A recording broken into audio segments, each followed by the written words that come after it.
Today we're going to talk about the finale of Obi-Wan Kenobi. Hey Sev, do you think Darth Vader lost his only chance to say, I have the high ground? Yes, he did.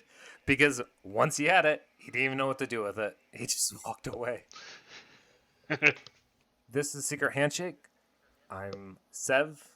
And I'm Dragaur.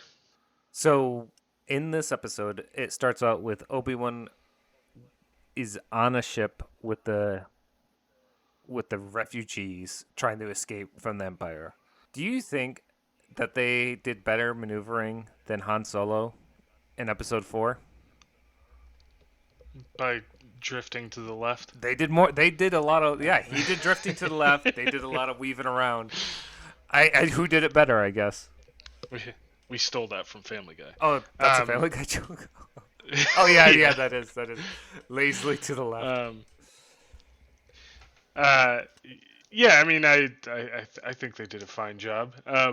I think it was more interesting that Obi-Wan decided that he's gonna sacrifice himself for these people that have been refugees from the Empire.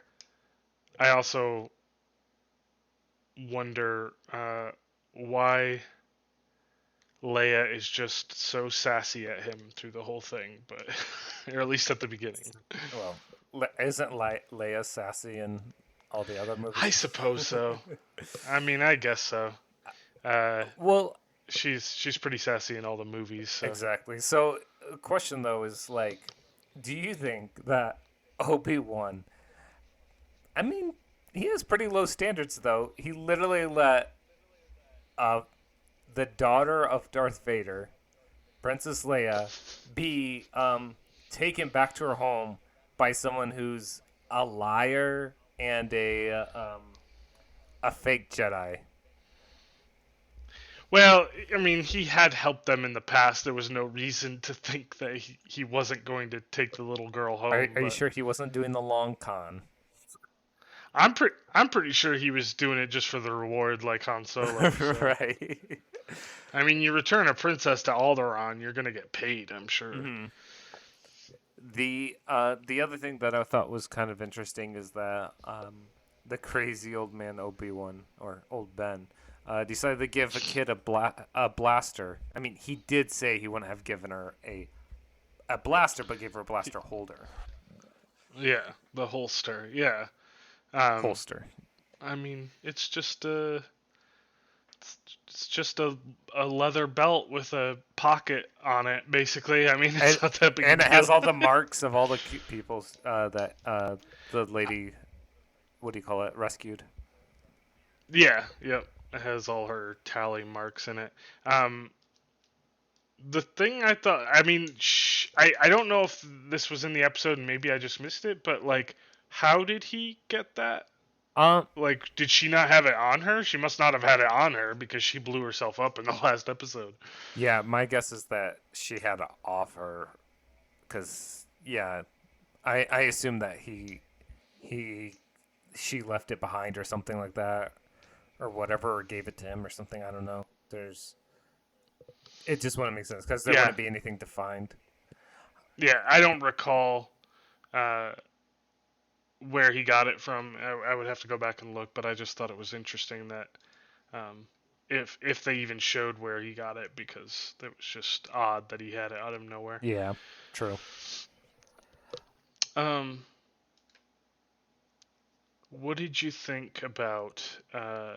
What do you think about in general when it comes to this show sort of messing with the New Hope timeline? Do you think it actually messes with it to any real degree, or is it fine? I think it does. Like, it's not. It doesn't. It hasn't created a great like transition fully between everything. I think it's done all right job. I don't have any issues with it, but I mean, there's going to be discrepancies and stuff like that. I guess the way I kind of view it as your out of universe explanation is essentially, it's the movies came out several decades ago, and I don't think they were anticipating someone making a show and trying to figure out how Oh, to sure. interconnect it. And George Lucas isn't involved Mhm. anymore and all this other stuff. And I'm sure he would have broke some, wouldn't have made, he would have changed some stuff up or whatever. But yeah, I think that like I'm fine with whatever issues came up. I mean, what about you? I mean, really, the only thing that kind of bothers me is um, Leia seeming at the beginning of um, episode 4 almost like she didn't really even know who Obi-Wan Kenobi was when she obviously did. Um, And I mean, it's just a very odd, like, she gave a message to R2D2 and was like, um, she kind of treated him as, she didn't spend like a week with him and he saved her life a couple of times. I think the way I view that is that essentially, if you look at the very end of the episode, Leia goes ahead and totally bypasses Obi-Wan and just goes straight for her droid and does not care at all that he made it there. So that just to me, as I was telling you when we are watching it, I just confirmed canon, and that is canon confirmed. She just did not care about him, and that makes sense. So when he dies, she's just like, oh well, hey Luke, are you okay? I mean, I guess it just seems very like, why would she not care about this person? But it's just obviously it's something you can be like, well, it's not, it's not out of the question that this would be the way someone would behave or act, especially if they were raised as a princess. Maybe they're a little bit selfish and whatever. But it is very odd to me, just in general, that they have this little girl know Obi-Wan Kenobi to this extent, and then basically, act like she didn't know him or care about him at all in the next movie. I think though that like I feel like you give valid points, but if you go back to episode 4, there's plenty of problems that I feel for Princess Leia in the first place that don't make any sense. For instance, you're telling her we're bringing up, by the way, you're bringing up good points, but let's bring up another point. Princess Leia in episode 4 goes ahead. She doesn't show any sadness for Ben dying, right? Which is kind of like, well, she hung up. She also really didn't show much emotion when her entire planet was destroyed. So, I mean, that's that fair. I mean, one silly Jedi that she met for a week is nothing compared to her entire planet. What probably her mom was on and stuff, if they were even still alive. And Hmm. so, in my opinion, I just cannot see the it just she's either a psychopath or just not great writing for episode 4. Not to get too much hate or anything, but I just think that like it doesn't. It felt like the episode 4 didn't focus at all on her. Only assumed what Luke felt and stuff like that, and Princess Leia should have completely had Hmm. a. I think should have been more emotional in there because yeah, someone she knew quite a bit, spent time with, like Obi-Wan, plus her entire planet was destroyed. Yeah, it seemed like she'd be a little bit more sad and tell Luke to suck it up. Mm.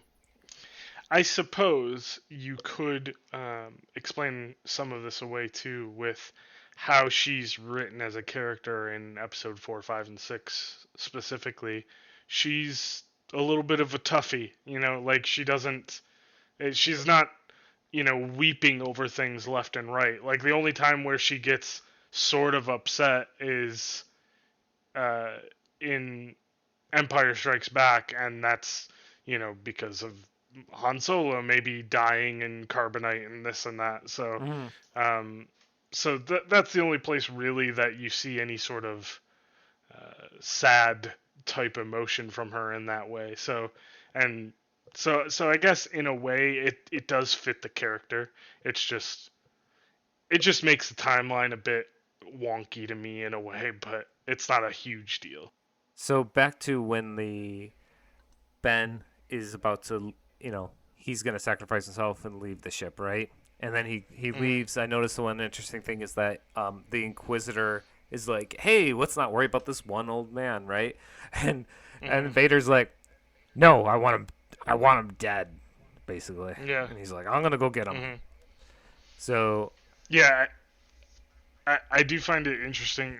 That is sort of the way Vader is even after this. He's very like, this is the thing that I want done, and it's going to happen at all costs, kind of thing.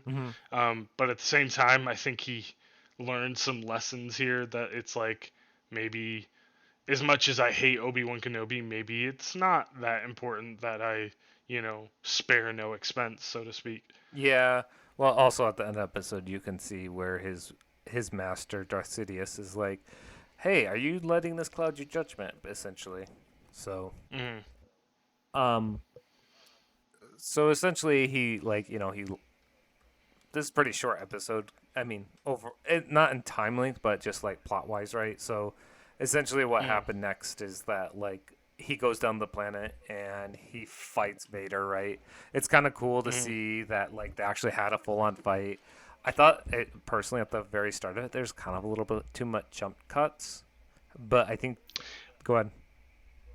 Oh no, I was just gonna say, did you mean like actually in the fight or Yes, jumping to in Riva? the fights, there's just too many jump Oh, cuts in okay. the fight, especially at the start where I'm like, I can't keep track because I felt like I kind of, from my memory of watching Star Wars Episode 3, Revenge of the Sith, it seemed like there was a lot of views that were not jump cuts. It was a lot of like panning, but it may be because of production times and all the other stuff with dealing with a Mm-hmm.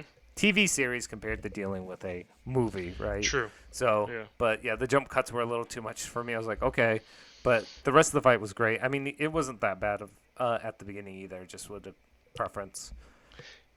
Yeah, I didn't really even notice that, but I don't disagree that in general, their fight from episode three is that's obviously probably the best lightsaber duel in any of the movies, Yeah.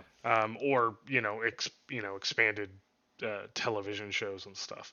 I don't really think that overall that's going to be beat.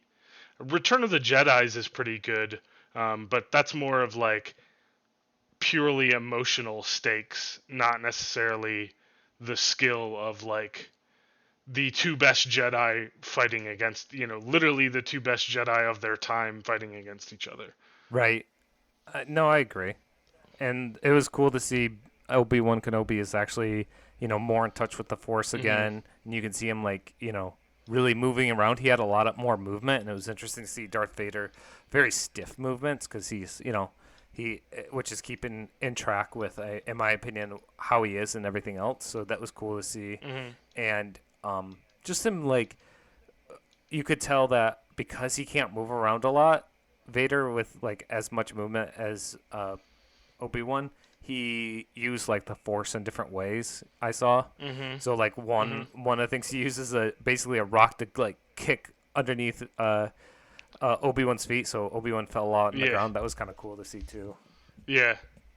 Yeah, they both that was something that you don't always see in a lot of the fights. I think the one that I'm thinking of is Empire Strikes Back, but where he's using the Force to throw things at Luke.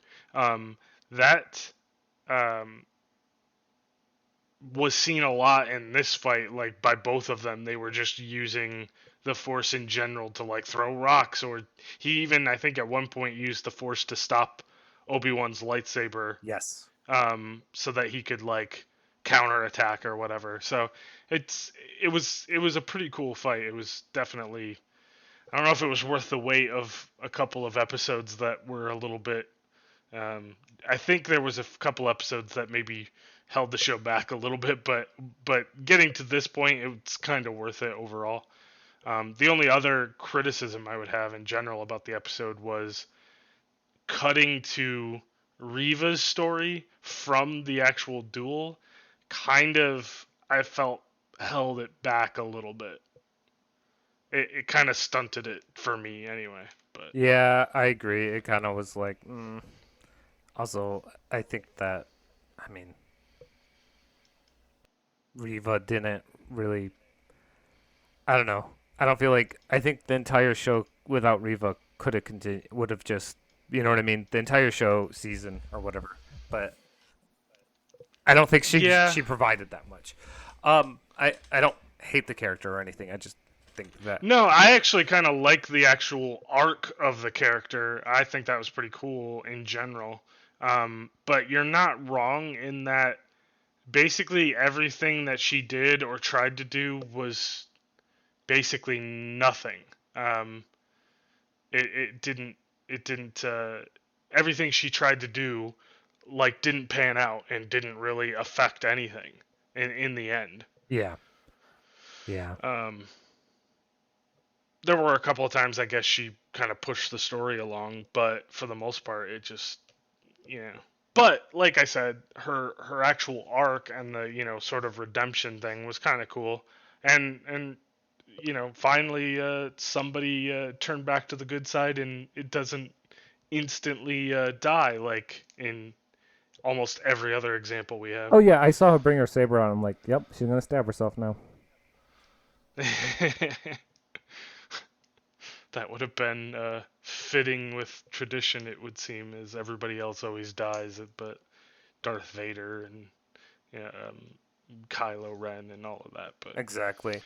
Um, so what I think too is I thought it was kind of cool, basically with Vader and Obi-Wan's battle is that like hmm he basically uses Vader. I don't think we've seen anything like this before, at least in like the live action stuff where Vader like put his like hand down and basically broke the entire ground underneath Obi-Wan mm, and just like threw a bunch of rocks at him, and it was kind of cool to see that. I thought that was pretty awesome. yeah, I think the one of the cool things too is that you see him up there, and like we started at the beginning, it's like I so wanted him to say, "Now I have the high ground," right? But right. obviously he didn't say that. So, but that was still pretty cool. hmm Then one of the things I thought was interesting with Obi-Wan being down there on the rocks, you seen him and the rocks are falling, and I was thinking about that, and what I'm seeing there from is that he could hear Vader's voices, right? And the rocks are falling hmm closer and closer, and he's not holding on. I think what that is because I know like the Force. I think the Force can be affected by like if you're doubting yourself or whatever, right? So I think what's going on there is like Obi-Wan is doubting himself and feeling like, you know, guilty for failing Anakin, right? And hmm it's just so the rocks and everything's like crushing on him, and I think that's what you're seeing there. And he's having doubts that he can even like do anything, and then he sees in his mind like Luke, and he sees Leia, and he's like thinks about them and their future, and I think that gives him hope, and that hmm helps him, gives him the strength he needs to confidence, so he can use the Force to break out, and he goes freaking hecka chasing down Darth Vader and just like starts going right at him, which is so cool.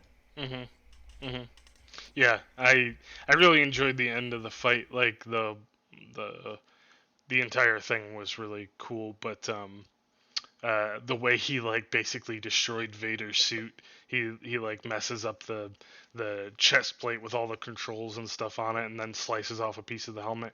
Which I will point out they also already did in Rebels when Ahsoka and Darth Vader fight each other. She cuts off a piece of his helmet, and for a brief moment he's it's not that he's Anakin Skywalker again, but so much that he like his eyes aren't all Sithy, and they actually kind of have a brief conversation for a moment before he starts attacking her again.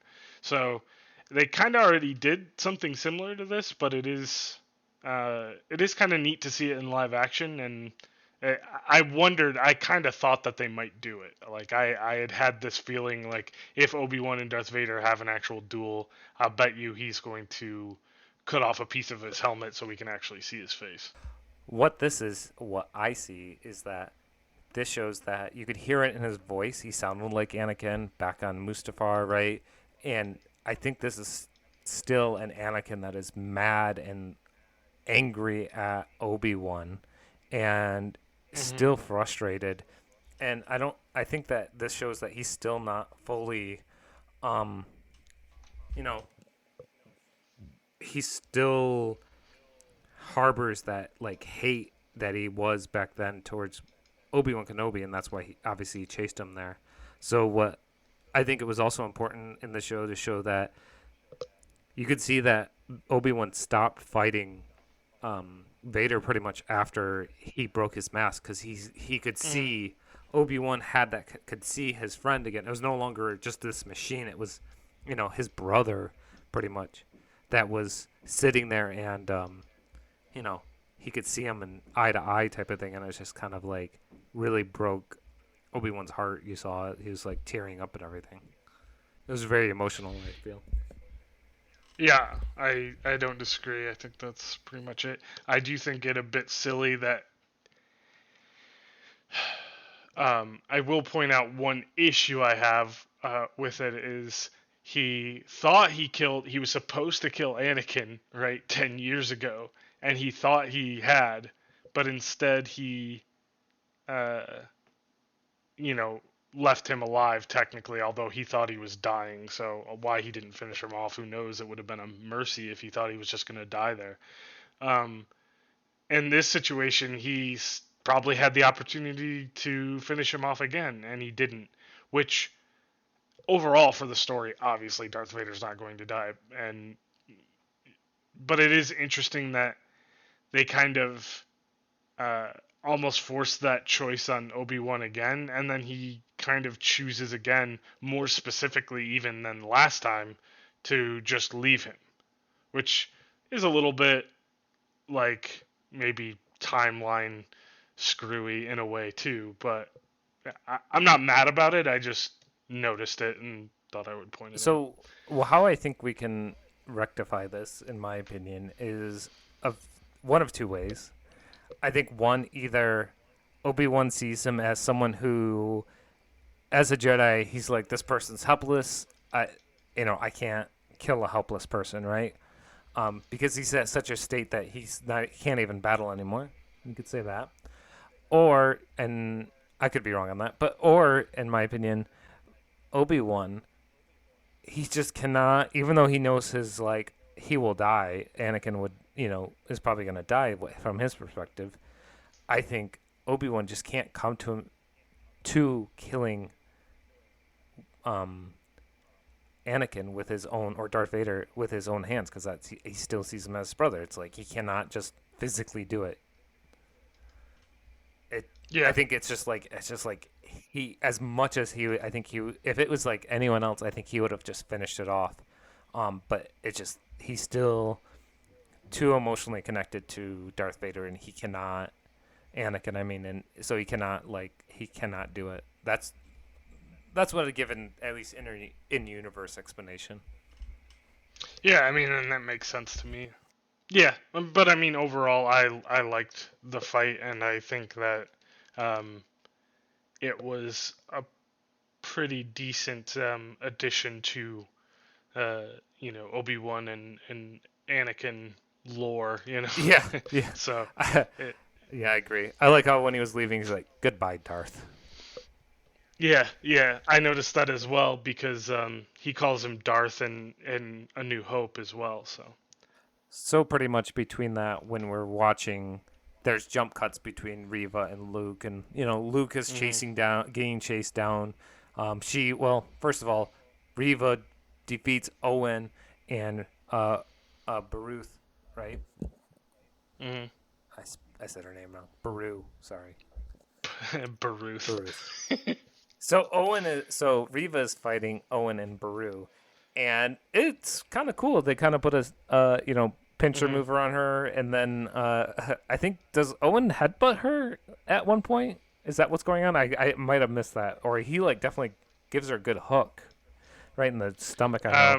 The Yeah, something like that. The part that I remember specifically is when he was kind of beating her back with some sort of metal pylon or pole or Yeah, that whatever, was and then pretty gets cool. cut. But um, yeah, I overall I like that scene as well. I guess my only issue with it, like I said, is it sort of cut into the action that you really wanted to see, which was Obi-Wan and Anakin. But Oh yeah.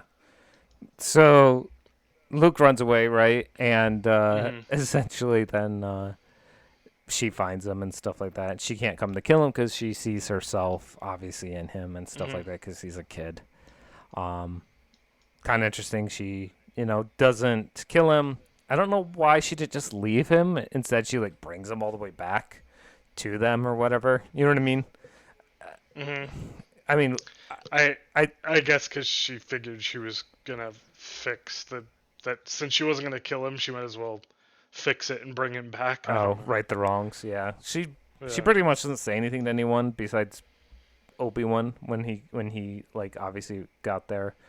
Um, but it was kind of interesting. She was saying like she couldn't do it and she failed them. I think she's talking about like her the other Padawans that died because I think she felt like if she for some reason killed Luke somehow that would I don't know how that would. I guess because she figured she would hurt Obi-Wan and hurt Anakin, but Anakin doesn't even know that his son is a thing. So Yeah, um, I don't even know if she knows it necessarily, or if she just knows that he's important to Obi-Wan. yeah, I don't know. yeah. I think because I think if hurting Obi-Wan and stuff like that would be a way of getting back. You know what I mean? I think you're right. I think that's Mm. pretty much it. Um, Kind of interesting. She says she asks, is she become him, Vader, right? And Obi Wan's like, nah, and then basically Obi-Wan's like, hey, you'll become whoever you are, right? You'll figure it out. Which I Hmm. thought, maybe she gets her own show or goes somehow in season 2. I don't know. Kind of interesting. Maybe. Yeah. I don't know. Okay, so another thing thought was kind of interesting is that this episode pretty much ends, like we said, with him going over there and meeting Leia, Obi-Wan meeting Hmm. Leia, and it was kind of cool to see, him saying hi to everyone and things like that.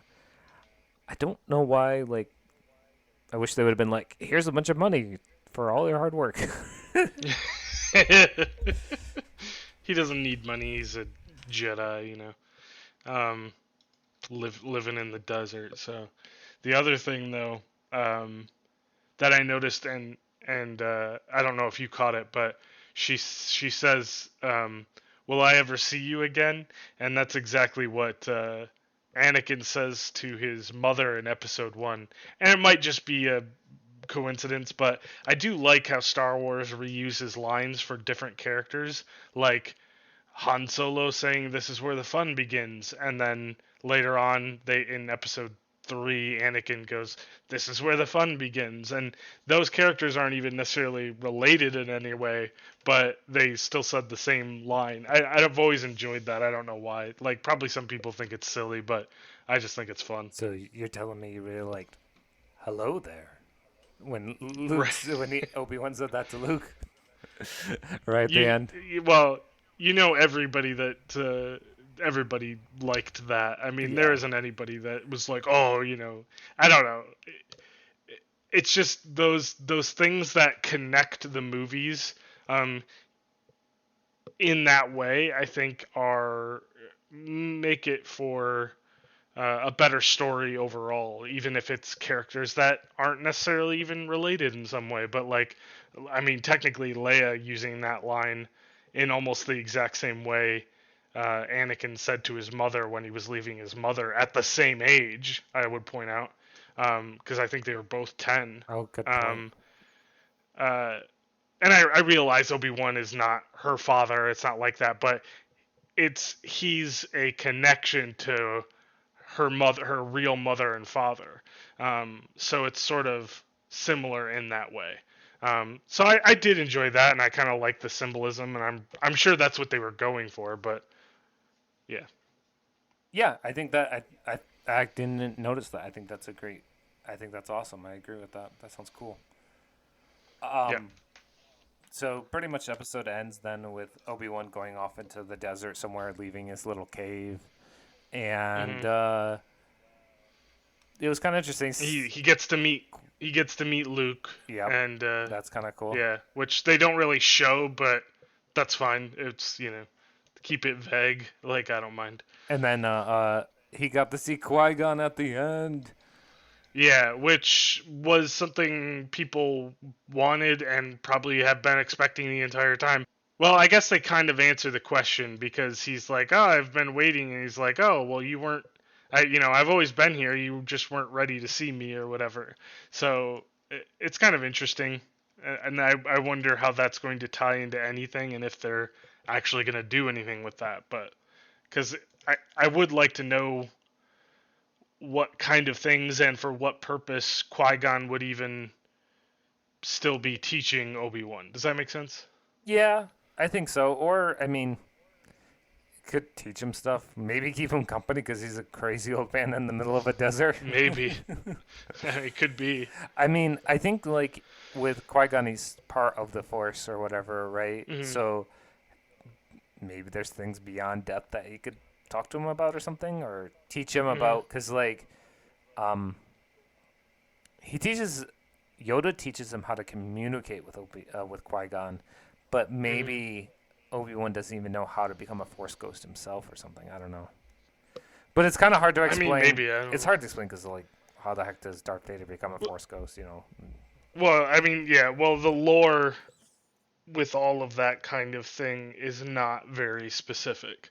Like they have Yoda become a Force ghost, like not technically die, but become one with the Force. And Luke Skywalker technically does the same thing in The Last Jedi, which is a travesty, but that's beside the point. Um, so but at the same time, even if you die, technically your life force or whatever still becomes part of the force. So no matter what, I think you can become a force ghost even if you don't just disappear. Mm, I don't really know what the actual difference between dying and just becoming one with the force is because it's technically the same thing. It's just one you leave your body behind and the other one you don't. I don't think it's necessarily related to whether or not you can become a force ghost though. My under Cuz Qui-Gon just died, He didn't Well, yeah, but my he my didn't understanding of the Force Ghost stuff is obviously we'd have to actually look it up. But what I've heard is that the Force Ghost essentially is like if when you die, you become part of the Force, right? But you Mhm. become like it's just like your essence becomes like you might as well say like part of a sea, right?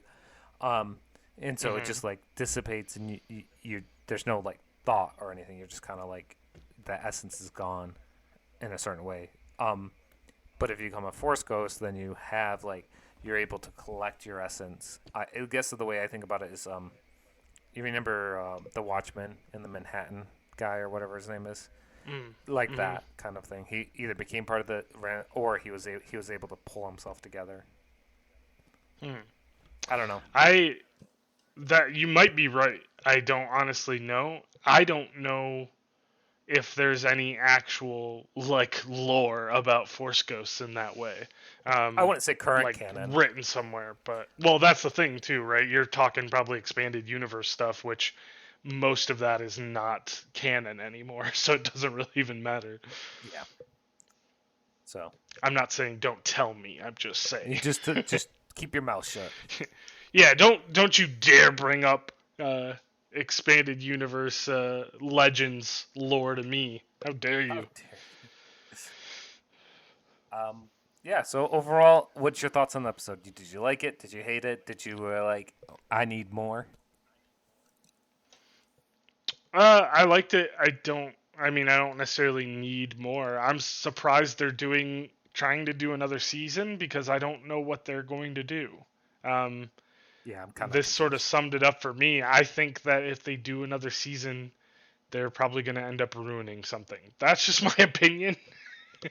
um, but overall, the actual episode was good. Everything there wasn't anything in it for me to overly complain about, like the last one or two episodes where I was getting a little bit fed up with some of the decisions that characters were making. Like I was just like, why is this a thing?